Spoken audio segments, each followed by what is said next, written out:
हमारा देश ऐसे ही थोड़ी विश्व गुरु है। हमारे देश में जो आदमी रेप नहीं करता उस आदमी को जेल हो जाती है, और हमारे देश में जो आदमी एक दो रेप के मामलों में ना बेल पे चल रहा है, उस आदमी को इस देश की पार्टियां विधायक का टिकट दे देती हैं। और हमारे देश में जो आदमी 5-6 से ऊपर रेप के मामलों में बेल पे चल रहा है,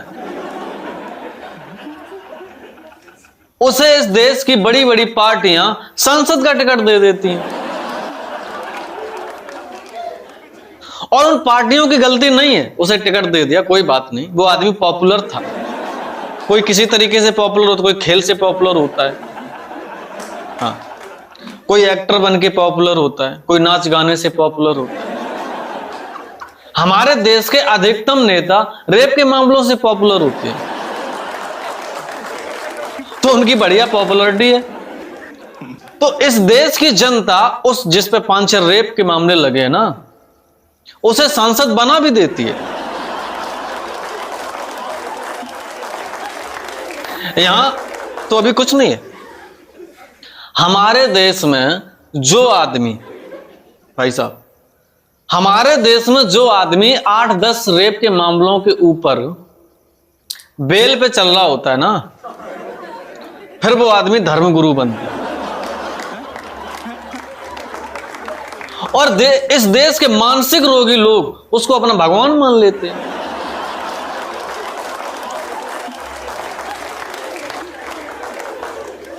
और तो और हमारे देश में, अपने देश की बात कर रहा हूं, हमारे देश में जो आदमी 20-25 रेप के मामलों के ऊपर जो हो जाते हैं ना, उसका प्रमोशन हो जाता है।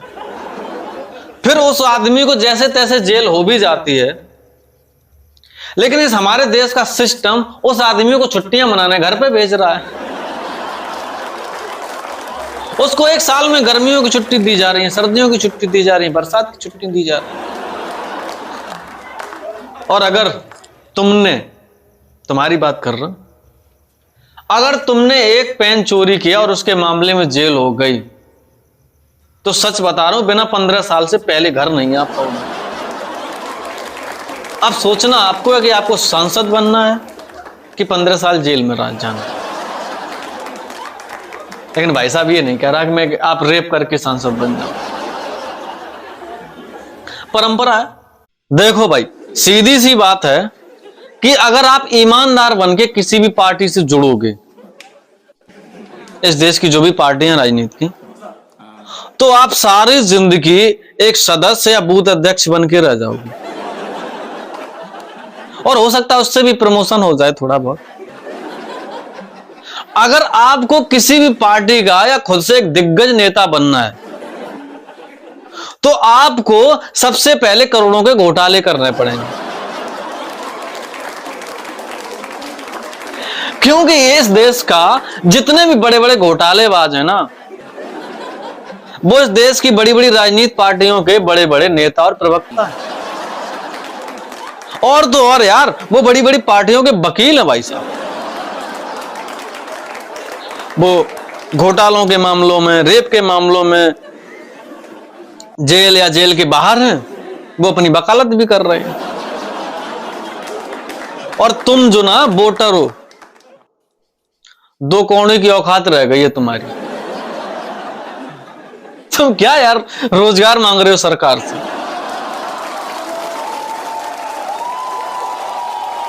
रोजगार मांग के तुम क्या उखाड़ लोगे? तुम रोजगार मांगोगे, तुम्हारे बच्चे भी रोजगार मांगेंगे। मांगने से कुछ नहीं होता है, अपना अधिकार छीनना पड़ता है। वो एक दबे कुचले समाज के लोगों की सबसे ज्यादा आवाज उठाने वाले भीम आर्मी वाले चंद्रशेखर रावण, मैं तो उस आदमी को बहुत भला आदमी समझता था। मैं तो सोचता था कि आदमी अच्छा पढ़ा लिखा है और अपनी पार्टी में जैसे भी शामिल करेगा वो अच्छे लोग होंगे।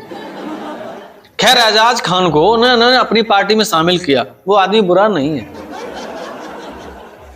पर यार जो आदमी वेशभूषा से बिल्कुल मवाली लग रहा है, वो आदमी राजनीति करेगा? यार कम से कम उस आदमी का ढांचा तो ऐसा होना चाहिए जो राजनीति कर सके, जो लगे कि हाँ ये नेता बनने लायक है। अब मुझे देखो, मैं कहीं से किसी एंगल से लगता हूं नेता बन सकता हूं?